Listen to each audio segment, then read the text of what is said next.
एक बार प्रेम से बोलिए दोस्तों, सियावर रामचंद्र की जय। ओम नमो नारायण, ओम नमो भगवते वासुदेवाय। मैं अंकित आप सभी लोगों का आपके अपने चैनल में हार्दिक स्वागत करता हूं, अभिनंदन करता हूं। दोस्तों आज आपके सामने फिर से जीवन संजीवनी श्रीमद् भागवत के एक और जो है अध्याय को लेकर हाजिर हूं आपके सामने।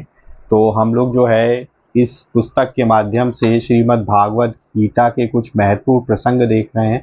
तो उसमें हमने जो है प्रथम स्कंद स्टार्ट किया है। इसके 3 ऑलरेडी मैं सेशन बना चुका हूँ। तो अगर आपने उसको नहीं सुना है तो पहले जाके उसको सुनिए और फिर आगे कंटिन्यू करिए, तभी आपको जो है समझ में आएगा अच्छे से। तो आज हम जो है आगे से स्टार्ट करेंगे।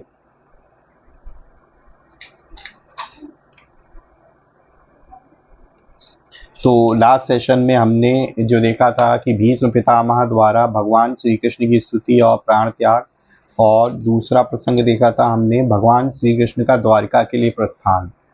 तो ये लास्ट सेशन में था। आज हम देखेंगे धृतराष्ट्र, गांधारी और विदुर का वनगमन, और दूसरा देखेंगे युधिष्ठिर का शोक और नारद जी द्वारा उन्हें ज्ञानोपदेश। ठीक है, ये 2 सेशन देखेंगे। तो एक बार मन लगाकर ध्यान लगाकर सुनिए, मैं आपको सुनाता हूँ। ठीक है, एक बार प्रेम से बोल दीजिए दोस्तों, ओम नमो नारायण, ओम नमो भगवते वासुदेवाय। तो ये है दोस्तों धृतराष्ट्र, गांधारी और विदुर का वनगमन।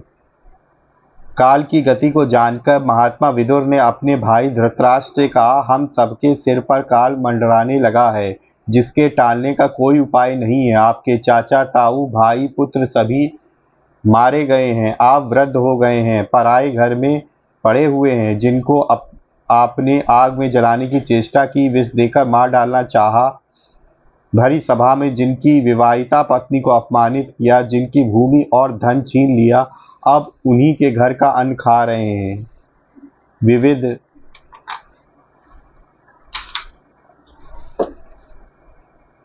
विविध प्रकार के सुस्वादु व्यंजनों के उपभोग एवं भोग विलास में आप सब कुछ भूल गए हैं। आपके अज्ञान की तो हद हो गई। अब आप ममता का बंधन छोड़िए और कुटुंबियों से छिपकर उत्तराखंड में चले जाइए।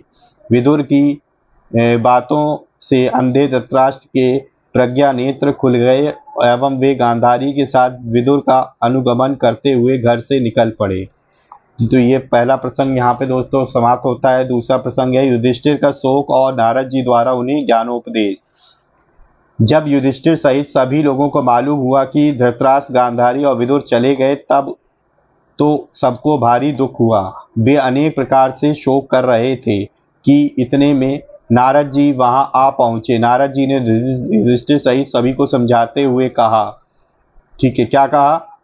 बोला कि हे धर्मराज, तुम किसी के लिए शोक मत करो, क्योंकि यह सारा जगत ईश्वर के अधीन है। सारे लोकपाल विवश होकर ईश्वर की आज्ञा का पालन करते हैं। वही एक प्राणी को एक दूसरे से मिलाता है और वही उन्हें अलग करता है। फिर नारद जी ने जैसे संसार में खिलाड़ी की इच्छा से ही खिलौने का संयोग वियोग होता है, वैसे ही भगवान की इच्छा से मनुष्यों का मिलना बिछुड़ना होता है।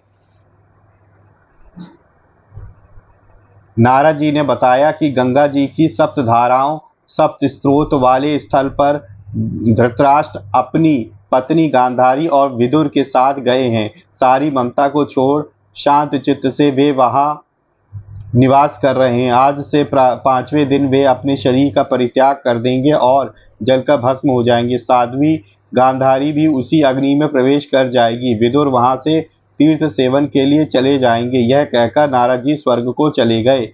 धर्मराज युधिष्ठिर ने नारद जी के उपदेशों को हृदय में धारण कर शोक को त्याग दिया। वह यहीं पर प्रथम स्कंद का 13वां अध्याय पूर्ण होता है। प्रस्तुत वृत्तांत यह संकेत देता है कि मनुष्य को विशेष रूप से जीवन के अंतिम कालखंड में परिवार के मोह, ममता, आसक्ति को पूर्णतया त्याग देना चाहिए और यथासंभव किसी तीर्थ स्थान पर जाकर अथवा घर पर रहते हुए ही भगवत भजन करते हुए शरीर का त्याग करना चाहिए।